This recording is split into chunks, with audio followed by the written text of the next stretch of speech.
shots they had compared to United's 7. Let's just remind ourselves, young boys this evening had a chance to continue their European adventure this season. If they'd have won this, they may well have been in the Europa League. Yeah, and you could see they were going for it. End of the game, they didn't take their foot off the pedal and just sit there and think, let's enjoy Old Trafford and just so we can talk about the experience. They wanted to get a result here, and you could see that. But Man United made a lot of changes before the kick-off, and then throughout the game made big changes. So, and a lot of young players coming in. I think 6 teenagers on the play today. So it's fantastic for Man United. Again, I talked about the traditions of the club and bringing young players through. They continue that again tonight, and that valuable experience, beautiful stuff that they'll be able to carry them for the rest of their careers. And it's not just about them, it's about the other young players who are in the academy at the moment. They see this and go, right, there is a pathway. Yeah, but check it, it's for everyone, you know, because if you take the group serious and you qualify early, then you get an opportunity to play these young kids, you know, for the coaches, all the hard work they put in, for everyone. I think it's great that these guys get an opportunity to step out on the pitch and make their debut in front of these fans. Yeah, and it's right, it's bang on. It energises the whole club from top to bottom. There's recruitment, there's scouts that are working up and down the country, all across the world, trying to recruit players to come through and come into this system here.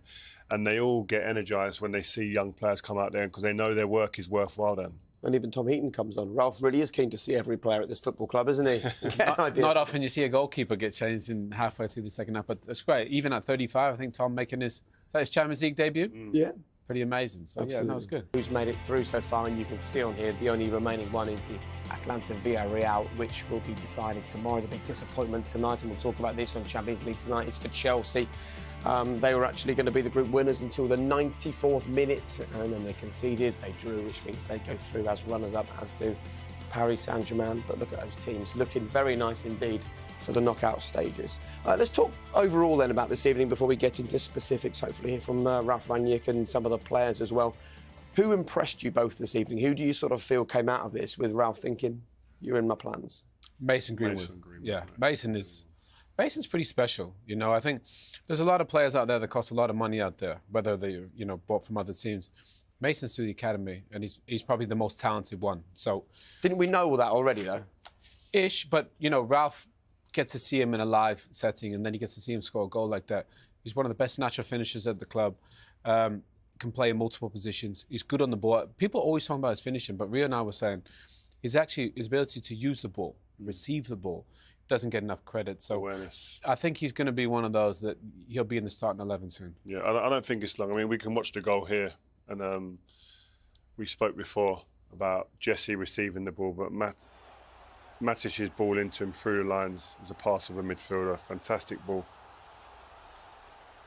And to be fair, it's his movement. He drifts. It's not a massive bits of movement. It's just deft movements, and then bang. That finish, and we spoke during when we saw this happen, it's like, I always liken him to someone like Van Persie. That's who his style is like. He receives it a lot like him. His movements like him. He's elusive. Doesn't really want to ever get pinned against a defender. You see here. Luke does well, doesn't he? Get on the overlap. Yep, he does.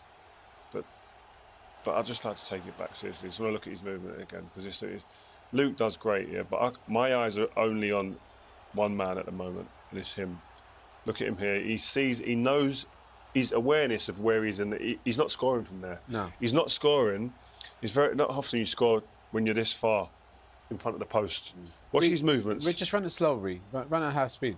Because he's surrounded by people, Jake. Yeah. You know, you think you can't score. He realises, right, it's not coming there. I'll just drop off. Exactly then is that middle movement to get himself a yard away from that defender who's doing well marking him, by the way. That defender's marking him very well. He's at his near post, isn't he? And do you see this is something you can teach young strikers, or is this an instinct? No, he's learned over the years, but it's instinctive as well. He just knows where he needs to be. And he can feel that defender without even actually physically touching him. He can see him in his eye line, but also he can feel that he's probably too tight for me there to be able to score in this area here at the moment. It's probably too tight for me to score in this area here. Yeah, because even if he gets a touch, it's going to go out. It's going to go up. Yeah.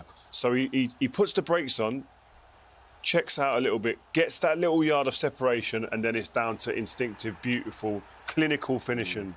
The kids, listen, I love him. There's not enough words for me to describe what I feel about this boy as a player, seriously, because he's a beautiful footballer. When he came into the team, everyone, like Owen said, everyone just spoke about his finishing, because that is what you see straight away. But when you actually break his game down, He's so efficient in what he does, receiving the ball, his body angles, his movement to receive the ball. And what I like about him is very rarely you really see him get tackled. But a lot of the other players out there on that pitch got tackled today. Yeah, there were a lot of turnover. Turning the ball over. He's not like, he's very elusive with the ball. He takes the ball away from. He's got so much things that you can love about his game. Yes, there is stuff to work on. He's a young kid. That's inevitable. But this kid, the ceiling for this kid is so high. And I mean, we've got a few examples of his all-round play here. Even pressing, I've seen his stats in terms of sprints and high intensity runs when he's on the pitch. He's not someone who shirks work. Wants to set the people up for other chances.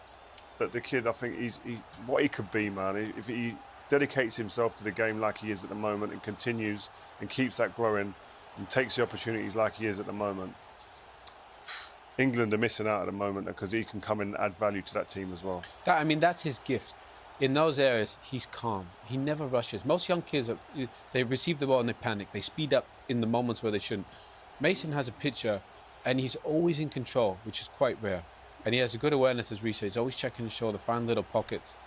As a finisher, it's pretty special. But again, I'm with Real. I think his overall game doesn't get enough credit. I think he can carry the ball, he can dribble. His awareness is good. But he'll want to play. Even though there's some world-class players here, he'll want to play. Yeah, he won't be happy sitting on the bench. Since this new manager's come in, he hasn't started the game until tonight, and I'm sure he'll be sitting there going, well, why? Yeah. But his answer is where you want it to be, out there. And the great thing for him is that if you take a look at the kind of players that Ralf Rangnick has signed and worked with over the years, he is the perfect profile for a Rangnick kind of player. He's the thing is, if Ralf was going to buy him, it would have cost him a fortune. Yeah. We see, Ahmad out there today, would they pay, 35, 40 mil, Mason is in the category almost, the Phil Foden category in terms of, how do you put a price on it? So, look, he's a diamond, and to go with, Marcus and Cristiano and Cavani, Pogba, Sancho, Bruno. Ralf has a lot of options that he can go and pick this team, and it's exciting. And it's a good point, actually, about Pogba. Varane still to come back from injury. There's good times ahead. Let's talk about something not quite so positive tonight, which was some of the elements of the defending. We can have a look at the equaliser now.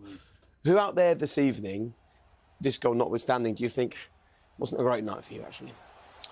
I don't think anyone other than Mason really gives Ralf something to think about. I think everyone else, there's elements of the game we say, oh, well done, but then there was elements where you thought that will probably go against you, and he's thinking in terms of an 11 to go in the Premier League this weekend or in the coming weeks. So, no, I think you can... What about Wan-Bissaka? You said he'll have to fight to be in Ralph's plans. What did you think of him tonight?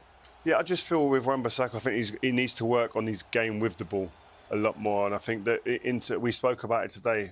Fullbacks in today's games are controllers of the game. We've always been number 8s, midfielders in Premier League history, and we've watched football for years. Centre midfielders are the conductors. At the moment, the players who are getting majority of the most touches are the fullbacks. So you have to be good at receiving the ball and good at playing over various distances and adding different layers to your game. And I think that's where Wan-Bissaka, if you're talking about the top right-backs in the country, that's where he falls short in that department. Yeah, everybody knows his attributes defensively, and that, which is great. But, to play, we said it before, Reece James, Cancelo, Trent Alexander-Arnold, they get you 10 assists. He doesn't have to get United 10 assists, but you want him to get 5-ish and just put himself in a position where he's crossing the ball, where he's receiving in areas where he can create a bit more. I think at times he looks a bit reluctant to maybe go up there, and I think if he puts himself in those situations more and forms a partnership with Mason Greenwood, then I think there's, he can get those numbers. Nobody's going to get Trent numbers because, he's a bit of an alien. But what is there for him is that you can see it. You know what you got to work on. So sometimes that's the hard part for people to identify what do I need to work on. But it's there. It's clear for all to see. That's what the manager needs and what he wants. Right, how am I going to now go and enable myself to be able to execute in them situations? That comes with repetition. That comes with training on a training ground all the time and working off the pitch and going with the data people and seeing, well, how can I get better? Going with the coaches on a daily basis. How can I get better? The thing is, Dallow's the opposite, isn't he? Yeah. He's a brilliant crosser of the ball, good at receiving the ball, but defensively, he hasn't always been his best, although he was brilliant against Palace. And Wan-Bissaka's the opposite. So depending on what game it needs, you can pick and choose. Wan-Bissaka always played under Ole, but I think with the way Ralph's going to play, you might see a bit more of Dalot because to get the crosses in for Cristiano. OK, good to get your thoughts. We'll get the thoughts of the Manchester United interim boss when we come back. We were almost in tears up here. No, it's emotional. I mean, we could only imagine and dream of being able to kind of witness and be a part of something like that. So great for the family. And listen, all the hours and the travelling, you're like glorified Uber, black taxi drivers as parents, ferrying your kids around all over the country to see them play and to dream of a moment like this. This is phenomenal. It's nice, though, because only really now, as parents, you realise that this is actually what your parents would have gone through when you guys were doing exactly the same Yeah, thing. well, my son is 6 now, and he just started to get into it, and he loves football. And now to see him, I can just picture him kicking the ball in the back garden, learning all the little things now. And I can only imagine what it must be like to come to watch him play. I mean, I love his games now when he's 6. You know, sitting on the side with a bacon sandwich or some chase the ball. I can only imagine it would be like see him walk out there. So pretty amazing for the Savage family. Yeah. 6 teenagers coming on tonight for Manchester United. Charlie was just one of them.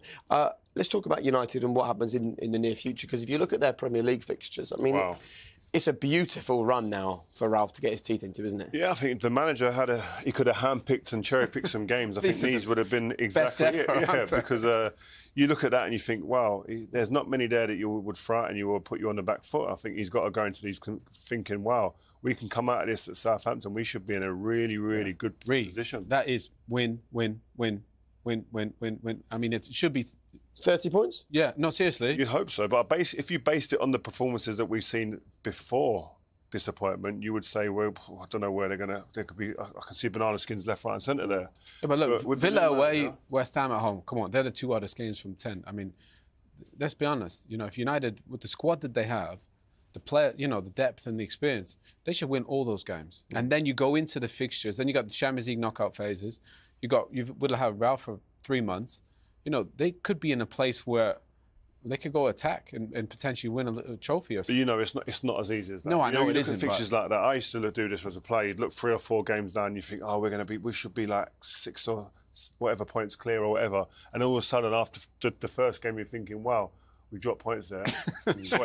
So it changes quickly. The landscape can change so quick, but you've got to make sure that you just look after the next game. Very good. I can see out of the corner of my eye a certain Ralf Rangnick has joined Des Kelly pitchside. So let's go straight to it live. Des, the floor is yours.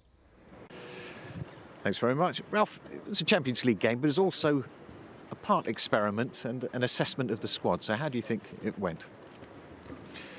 I mean, I was fully aware before the game that with this team that we play today, they haven't played together, not only with regard to formation but also as a team. The first half hour, I think we did quite okay. We had a few unforced errors even in those first 30 minutes, but at least we had control on the game. I think we should have been minimum 2-0 up, if not 3-0 up. We had 2 great opportunities, one from Ahmad and the other one from Juan Mata. But we didn't score. We were a bit sloppy with those situations. We had a third one with Anthony Elanga in the second half. So we could have scored 3 or 4 goals. But obviously after we conceded the equaliser, we were not defending high enough, not proactive enough. And we could have also conceded 2 or 3 goals. So if in the end the final score would have been 3-3 or 4-3 to us, nobody could have complained against that. But as I said, also the good things, quite a few debuts. Debut for Tom Heaton, debut for quite a few youngsters, game time for players who desperately need game time.